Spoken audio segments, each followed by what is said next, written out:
What's up, everybody? Welcome to Reward the Fantasy, the first quarter of the NFL season in the books. It's week 5 of the NFL season. I'm Dan Schwartzman, and I'm about to give you the most important 10 minutes of your fantasy football week. Now, let me take a second to explain why this is an interactive experience unlike anything you've seen before. Do you want information that will give you an edge in your fantasy league? Would you like to win 2 tickets to see your favorite football team? Well, we give you both every week here on Reward the Fantasy. Here's how it's all going down. I'll ask 5 questions about football topics, and if you guess the correct answer, you advance. If you answer all 5 questions right, you'll be rewarded with a bonus question. If you get the bonus question correct, you'll automatically split our $250 reward dollar prize, and to make things even better, you'll also be placed into our lottery and have a chance to win 2 tickets. That's right, 2 tickets to a football game of your choice. You like the Cowboys, Chiefs, Packers? You can see them live if you answer our questions right. Before we get to our game, the inactives just came out moments ago, and here are some names you should be aware of. Here's who's in. Michael Gallup is back in action for the Cowboys, and here's who's out. Tyreek Hill remains out for the Chiefs, and Davante Adams will not be playing this week for the Green Bay Packers. Let's turn to our medical expert, a renowned orthopedic surgeon and former NFL player. Doc, what's your take on Hill, and what can Cowboy fans expect from Michael Gallup? Dr. Mark Addix here, talking 2 wide receivers. First, Michael Gallup. He's now 3 weeks out from a surgery to trim his meniscus in his knee. He returns today. I think he'll be moving fine, but I think he's going to get limited reps, so I don't think he's someone you want to count on. Next is Tyreek Hill. Tyreek Hill is out again this week. I do think he will be back next week. When he returns, he'll be 100% because this is not a leg issue. It's a shoulder, a sore shoulder. He'll be able to move around and do everything like he used to. All right, Doc is saying right now, don't count on Gallup. That meniscus issue obviously is there. Not sure that Cheetah's going to be 100% next week. So now to today's game, where we will give you our stardom, sit-em, daily fantasy haymaker, and sleeper picks. We begin with who to start. Question 1. Which quarterback was called out by his wide receiver this week? Ben Roethlisberger, Eli Manning, or Kirk Cousins? If you're up to speed, this one won't be hard for you now. For the reason this quarterback should be a stardom, we go to our guy, the fantasy consultant, Nate Segura. Nate, educate the people. All right, it is time now for the starts of the week in week number 5. No quarterback has been more embattled lately than Kirk Cousins. His receivers are calling him out. He looks terrible. So why would I tell you to start him? Because I think it's one of those games. This is either put up or shut up time. You like that? You better hope you like what you get from him against the Giants. 3 quarterbacks already this year against the Giants, over 250 yards passing and multiple scores. The only team they've held down in the pass game so far this year were the Redskins, who have been dreadful. They put in the rookie Dwayne Haskins, and he was not ready to go. I think this is a game where Cousins establishes himself. The offensive coordinator schemes it up for him. Diggs, Thielen, they all go off. Kirk Cousins is a great start for you at quarterback. At running back, I like David Montgomery. His snaps, his touches have increased every single week, and I think he's ready to break out against the Oakland Raiders. These London games can be a little bit weird, and I think if the Bears defense and Khalil Mack, who you know it's personal for him, they shut down the Raiders, they're going to feed Montgomery. And when a running back has 14 carries against the Oakland Raiders, the last 13 times that's happened, in 12 of them, they've produced double-digit fantasy points. So look for Montgomery to have a big game. And finally, Josh Gordon. Tom Brady and the Patriots offense, they weren't good last week, but they're going to bounce back against the Redskins. They've allowed the most touchdowns to receivers this year with 8, and already 8 receivers have produced a dozen point per reception points against them or more in just 4 games. So Flash Gordon is going to be a big-time start for you. Dan, back to you. All right, let's take a look at the scoreboard. Congratulations, 618 of you knew that the answer is Kirk Cousins. Congratulations, Dream Shake, Mr. Bubbles, One Crisp, and all of those of you out there who have gotten the correct answer. As you can tell, Nate's big on Gordon in our nation's capital against the Skins, Montgomery across the pond against the Raiders, and Cousins answering the bell against the Giants here in the New York metro area. Your answer for question 1, Kirk Cousins, he was called out by Adam Thielen and Stephon Diggs this week. And though Vikings head coach Mike Zimmer prefers to stick to the run, Nate thinks Cousins will add to his paltry touchdown total of 3 today against the Giants. Let's stick with who to start and get to question 2. Here you go. Which former Sooner running back was the AFC's leading rusher last season? Adrian Peterson, Joe Mixon, or DeMarco Murray? I'm going to give you a hint. This running back plays in the city known for Skyline Chili. Now, to tell us why last year's AFC rushing leader should be in your lineup today, we turn to our good friend, analytics expert Cynthia Freeland. Cynthia, take it away. Thanks, Dan. For my starts this week, I wanted to focus on skill players who fell outside the top 10, but within the top 24 in terms of my rankings for this week. So I was trying to get at some guys who weren't quite as obvious as like Julio Jones, who you're obviously playing, and DeAndre Hopkins. Duh. So for me, the first one that stands out is Joe Mixon. This running back is probably a guy who someone in your league, if not you, drafted 5 overall, and he hasn't really given you that return on investment so far. However, this week against the Cardinals, I think it's going to be different.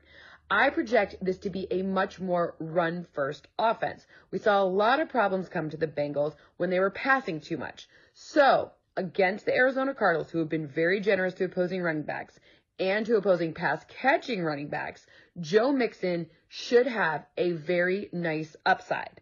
Next up, Allen Robinson. I get it. Wide receivers are tricky, especially when their quarterback situation is unclear. We saw Mitchell Trubisky in the concussion protocol. Will he be better by the time they get to game time in London?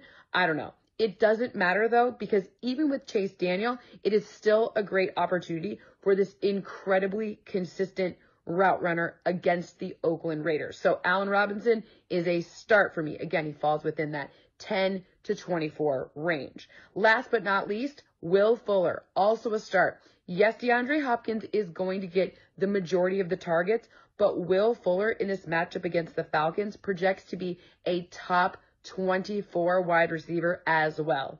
I hope those were helpful. All right, the numbers tell Cynthia that fantasy owners should be high on Fuller, Robinson, and Mixon today. That brings us to question 2's answer. 422 of you knew that Joe Mixon was the AFC's leading rusher last season. Congratulations, Michigan, man. They did win on Saturday. High Times and others getting the correct answer. Mixon topping all AFC running backs last season. 1,168 yards rushing, averaging 4.9 yards per carry. We still have who to sit, today's daily fantasy haymaker, and our sleepers to go. But before we get to them, let's open up a reward box. Everyone who got the first 2 questions right will now be automatically entered to win a $25 Fanatics gift card. Reward boxes happen every game, and you never know what we'll be giving away. We've got 2 winners, and it looks like the winners are Sports Guy 24, Jangle 7. Congratulations to both of you as the winners. All right, now it's time for who should be on your bench. Question 3. Which quarterback broke Jared Goff's Pac-12 single-season passing record? Gardner Minshew, Luke Falk, or Sam Darnold? Now, I'll give you a hint. He plays for the team whose fans chant, Duval! Let's go back to Z to tell us who he thinks is in for a rough week. All right, it's time now for the sits of the week in week number 5. And while I'd like to hang out with this guy, there's no doubt in my mind about it. Gardner Minshew, I do have some doubts about his ability to have a big fantasy game against the Panthers. They've held down 4 quarterbacks already through 4 weeks. Nobody over 210 yards passing against them. They face Jameis Winston, Deshaun Watson, Jared Goff, Kyler Murray. They have 14 sacks the last 2 weeks. So Minshew Mania is a heck of a lot of fun, but he's not good for your fantasy lineups this week. At running back, Frank Gore, last week, he was historic. Second oldest running back in NFL history to run for 100 yards. Did it against the Patriots, which is impressive. Don't forget 2 weeks ago, he was my sleeper. He came through in a big way. But this week, I'm not thinking Gore's going to have a good game against the Tennessee Titans. Singletary's back. We don't know about Josh Allen yet. And the Tennessee Titans have an excellent run defense. Now, at wide receiver, Sterling Shepard is a guy that's had some good games, but I don't think you want him this week against Minnesota. They're a great pass defense. Golden Tate is back. And I think Sterling Shepard's now going to be the third fiddle behind Tate and tight end Evan Ingram in that passing game. So those are the 3 guys to avoid this week. Dan, back to you. All right, Z, down on your boy Gore, and you're not buying into Minshew Mania either, which brings us to question 3's answer. Well, 329 of you knew that it's Gardner Minshew breaking Jared Goff's Pac-12 single-season passing record last year, 4,770 yards for Washington State. So Minshew, 7 touchdowns since taking over for an injured Nick Foles. Shouldn't be a surprise for those who have been following him. Don't forget, if you got the wrong answer, use your lives, use your dollars. It's that simple. Get yourself right back in the game. Now, we're halfway home with our Haymaker and Sleeper picks still to come. Before you find out why Cynthia is sitting a man who scored 4 times, we go to question 4. Which breakout player was the 4th wide receiver taken in last year's NFL draft? Marquise Brown, A.J. Brown, no relation by the way, or DK Metcalf? Safe to say that this player has a big chip on his shoulder for not being taken earlier in the draft, and he may not like what our analytics expert has to say right now either. Cynthia, who's on your bench? As for who I'm sitting this week, I'm going to focus on 2 guys who were added a ton off the waiver wires. Beware playing them. They fall outside of my top 35 at their position. So be careful with these 2. First, A.J. Brown. I get it. The Titans offense looked sick against the Falcons defense last week, and A.J. Brown was fantasy gold. But they're playing the Buffalo Bills this week. And Tre'Davious White is a nightmare. You don't want any of the pass catchers in this game if you have better options. That also kind of includes the pass catchers on the other side of this matchup too. So John Brown, not a starter for me as well. Next up, Jordan Howard. Okay, we all saw it Thursday night. He scored a bunch of touchdowns, and he seemed to be kind of the solution to the Eagles' backfield. I'm here to tell you that even though they're facing the Jets, who are not yet with a win, they're winless, I was trying to be nice, this isn't a great matchup. The Jets on 1st and 2nd down are not generous to opposing running backs. In fact, on 1st down, they allow the 2nd fewest yards per rush, just 2.9. I get it. The Eagles seem to figure it out, but part of them figuring it out means that they use a committee in their backfield, meaning if it's not Jordan Howard, it could be someone else very easily, which to me introduces too much risk to recommend starting or even playing Jordan Howard until I see what happens a little bit further. Back to you, Dan. Wow, Cynthia's clearly not buying into the hype of Jordan Howard after his monster week last week and saying the numbers say to sit another player who also had a big week last week, 94 yards, 2 touchdowns. A.J. Brown now brings us to question 4's answer. A.J. Brown was the 4th receiver taken in the draft last year. Marquise Brown, N'Keal Harry, and Deebo Samuel all went prior to the Titans taking A.J. with the 51st pick. Let's look at our scoreboard. Wow, we have ourselves a fan fumble. Unbelievable. More of you out there going with DK Metcalf than A.J. Brown. But don't worry, use your lives, get yourself right back in. It's that easy to keep playing. All right, time now to focus on daily fantasy for you guys. We know those of you who play daily want not only the locks, but the haymakers that allow you to win big money. We got you covered. But first, our next question. Question 5. Which running back was drafted in the top 3 of leagues but barely ranks in top 10 this season? Todd Gurley, Leonard Fournette, or Ezekiel Elliott? But before we get to the answer, let's bring in DFS Karma analyst and CEO Anthony Carson to give us his worth the money and haymaker picks for week 5. And who you got? All right. Thank you, Dan. As always, guys, we're going to start with our 3 worth the money picks of the week, followed by our low-owned haymaker play of the week. Listen, I could give you Christian McCaffrey every week, but I'm going to start taking him out. The guy's too good. You guys know what to do at CMC. Play him at all costs. Ezekiel Elliott right now has a matchup against the run-funnel Green Bay Packers. They're giving up 34.8 points a game. They're giving up 7 targets to running backs. And also, they are down several players. I love Zeke to eat this week, one of my top plays of the week. Sticking at running back, another one, David Johnson, who's kind of like a CMC light. David Johnson's averaging 8 targets a week. He gets the fastest paced tempo game of the week against the Arizona Cardinals versus the Cincinnati Bengals. The Bengals cannot stop anybody. I fully expect David Johnson to have a monster game, the game that we've been looking for all season long. All right, to wide receiver, Julio Jones. We have a Mount St. Julio eruption on our hands. This game could go nuclear on both sides of the ball. I love Julio. Here's a fun fact. Julio Jones, in the last 4 years, when his team is an underdog, is averaging a ridiculous 7 catches a game for 115 yards and almost a touchdown. You got to lock him in all formats. Sticking with that same game, a low-owned haymaker play of the week. Going to be a little bit contrarian because everybody wants to play DeAndre Hopkins. I'm going to go with Will Fuller, who's actually top 12 in the NFL in air yards. He's seeing a decent amount of targets, especially with Kenny Stills out this week. Will Fuller can burn this secondary. He actually just missed a 75-yard bomb where Watson just overthrew him last week. So I love Will Fuller as my low-owned haymaker play of the week. Thanks again, and Dan, back to you. Thanks as always, Anthony. DFS haymaker is Will Fuller, who he expects to have a big day as the Texans are hosting the Falcons today. Now to the answer for question 5. Look, another fan fumble. Ezekiel Elliott drafted in the top 3 picks in every format, but Zeke is underperforming this year, ranking barely in the top 10 with just over 15 points per week. No training camp. That may have played a role in this. And again, these fan fumbles, 73 of you getting it right. Now you might think, all right, only 73 of you are moving on. Use those lives. You want to get 2 tickets to an NFL game of a team that you love? It's that simple. Use those lives. Get right back in.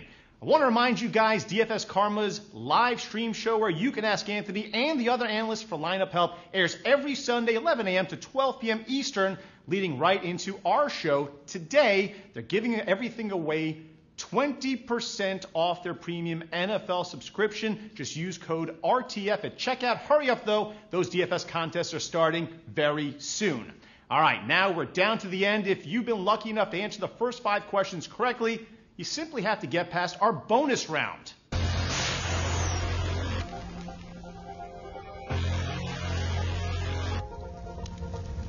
Just answer our bonus question, aka the last question, correctly to be a winner and qualify for our grand prize ticket lottery to win 2 free tickets. That's right, 2 free football tickets. Are you ready to win some bonus reward bucks and tickets to a game? For our bonus question, we turn to sleepers. The players that will score big that are under the radar, Nate and Cynthia will both give you players who can win the week for you in moments. First, our bonus question is, which matchup this week features a combination of the 2 defenses that allow the most points per game? Patriots at the Redskins, Buccaneers at the Saints, or the Cardinals at the Bengals. We'll tell you who in a second, but first, let our experts tell us who they believe has the potential for a huge week. Ladies first, Cynthia, who do you have?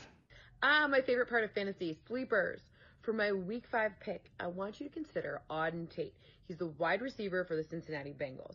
They're facing Arizona. Now, Arizona's defense has been easy to target, a good one to target. And I know that Cincinnati's offense has been slow rolling. But here's how this one maps out for me. The Cincinnati Bengals O-line isn't playing very well so far this season. Auden Tate runs the kind of routes that quick passes are great for, meaning he has the type of opportunity to make Andy Dalton look great against this defense. Also, Kyler Murray figures to perform really well against the Bengals defense, meaning the points are going to be higher, meaning they're still going to be throwing the ball in the 4th quarter. So Auden Tate is probably available in your leagues. Consider him as your sleeper for week 5. Who do you have, Nate? Thanks, Cynthia. And by the way, that's a pretty darn good call there on Auden Tate. Believe it or not, he was going to be my sleeper this week. So let's go ahead and just unite forces. How about the guy throwing him the ball, Andy Dalton? He was averaging 21 fantasy points per game the first 3 weeks before that debacle against the Steelers. Don't worry about that because now he's going against the Arizona Cardinals. And everybody who has played Arizona so far this year has lit them up. So I expect him to be able to put the ball in the air. Tyler Boyd, Auden Tate, Tyler Eifert, all of them should have big games. So he is my sleeper of the week. Let's go back to Dan in the Reward the Fan studio. All right, Z and Cynthia both hitting the Cardinals-Bengals game and agree it's going to be a monster scoring affair for all those involved. That brings us to our final answer. The bonus answer, Cardinals at the Bengals, features a matchup of the 4th and 5th ranked defenses, with Arizona giving up 28.8 and Cincinnati allowing 27.5 points per game. All right, let's find out who the winner is. Big C3, $3.16. All right, here we go. 79 people got that right, and you are in our lottery to win 2 tickets to see your favorite team. Amazing job. You nailed it. All right. Ryan Az, Princess Selsa, B Mason 898. Are you all ready to find out if you are today's lottery winner? Let's run that ticket lotto. All right, now all of our winners get the chance to win the ultimate prize of the week, free football tickets to the event of your choice. Now, if you win, and I hope you do, You'll be prompted with a list of events near you to choose from. Just make sure to pick within 24 hours. I cannot wait to see where you are going to go. It looks like our winner is... All right, let's take a look. All right, here we go. We're going to find out who this winner is. I know you're on the edge of your seats. All right, the winner is D-Tree. Congratulations to D-Tree. Make sure to share your pictures and video of your game experience with us on our Twitter or Instagram page now. Just tag us when you do @RewardTheFan. That does it for the Reward the Fantasy show. We hope you listen to our analysts and you dominate the day. Remember that we will bring you a fresh edition of Reward the Fantasy every Sunday at 12 p.m. Eastern throughout the season. We'll come on right after the inactives are announced and give you start and more sit-em advice that'll help you set your lineups in your league and pick winners in daily. Our team of analysts and insiders are working hard all week to bring you the very latest intel. Join us every Sunday at 12 p.m. on Reward the Fan. It's the most important 10 minutes of your fantasy week. We'll see you next time.